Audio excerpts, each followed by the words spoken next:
Hey, never said it would be pretty. I just said they'd win. That's all. Ron Jaworski, Ray Didinger, the two Hall of Famers, and Michael Barkann. Little old me, Michael B. 21-7 Philadelphia Eagles. Jaws, let's start with you. It was less than impressive until the end. Certainly they're up by 14 points, but there was a lot that went wrong in that first half. The bottom line is they have the lead, though, Jaws. Can you say Hassan Reddick? Yeah. Can you say Hassan Reddick? Say it again. Hassan Reddick. He is playing phenomenal football. He really individually, he's turned this game around with his sacks, his pressure, his fumble recovery. He's having a magnificent game. 21-7, and it really wasn't a good – hey, the Niners lose a starting quarterback or their third-string quarterback, any way you want to look at it. Josh Johnson has been like 13 teams this league. He's not beating this defense. So right now, 21-7, I think it's going to be like 40-7 by the time this game is over. I think this Eagles team has this game in hand right now. Ray, do you agree that it will be that kind of an impressive victory by day's end? I think it'll be that convincing. Yeah, I agree with Ron. I can't imagine, the Eagles defense, I can't imagine Josh Johnson bringing them back from a 2-touchdown deficit. I don't see that happening. It was, after the Christian McCaffrey touchdown, gets it 7-7 midway through the second quarter, you start to feel a little uncomfortable. But then the Eagles go on that long drive, aided by a couple of key penalties. But what you've seen to this point is the 49ers defense is really good. And the Eagles have had trouble making positive yardage, but they took advantage of a couple of opportunities. And one of the stats about there's a million impressive stats with the 49ers coming into this game. But one of them was and I know Ron has made this point countless times during the year, is turnover differential is the single biggest stat. And games this year when the 49ers had the advantage, turnover takeaway advantage, they're 15-0. But today they're -2, and that's the reason they're staring at a 2-touchdown deficit. All right, talk a little bit about Jalen Hurts, because he was the magic man going into this game. We thought his destiny would be the Eagles' destiny. And at best, you could say he was tentative. At worst, you could say he struggled. His passer rating is 80.4, which is okay, but it's not Jalen Hurts-like. Jaws 13 and 19, 97 yards, doesn't have a touchdown, no picks. And then he also rushed for -1. Well, let's start with the Niners defense. It is a good defense. And let's be realistic here. We got a good break at that Devontae Smith fourth down reception, because if it would have been challenged, it would have been incomplete. The ball did touch the ground. But Jalen, it looks a little bit tentative. But we ended our show this morning talking about do not abandon the run. Do not put this ball in Jalen Hurts' responsibility to win this game. Run the football. At one point, we abandoned the run. They got back to it, and you see the difference. This team is fueled by the best offensive line in the National Football League.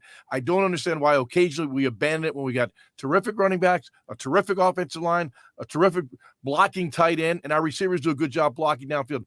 But it's like today's NFL, and everyone wants to throw the football and use these pretty shiny, flashing objects and try to get the big plays. But they finally settled in and got the offensive line going and moved the ball. I won't say effortlessly, but they moved the ball. Well, we have to praise the defense, because as tentatively as the offense played, Ray, the defense allowed just 7 points. Certainly not great tackling throughout much of that first half, but nonetheless, 7 points on the board for San Francisco. You'd have to think that that's a win, right?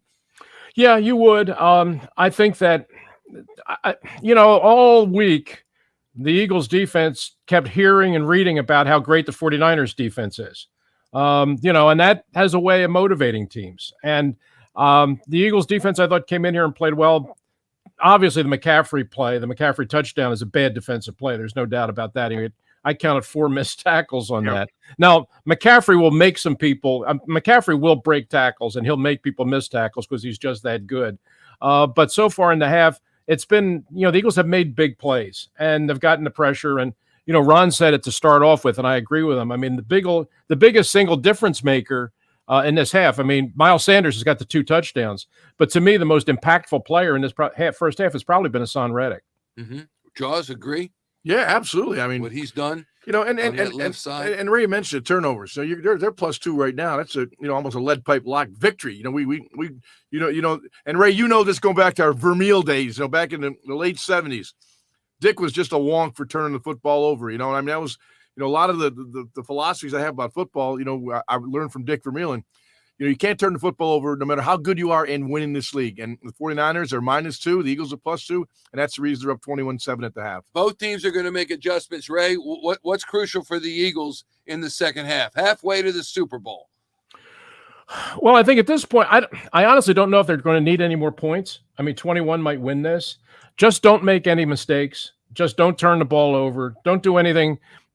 Don't do anything out of character. I mean, just come out, run the ball, control the line of scrimmage, throw when you have to move the chains, but don't take any chances. Unless you turn the ball over, unless you make a dumb play here, there's no way the Niners come back and score 2 touchdowns on you. It's just with this quarterback, there's just no chance. Jaws, second half, how's it going to work? I mean, Josh Johnson can't put points on the board here. I mean, they're going to have to get fluke touchdowns.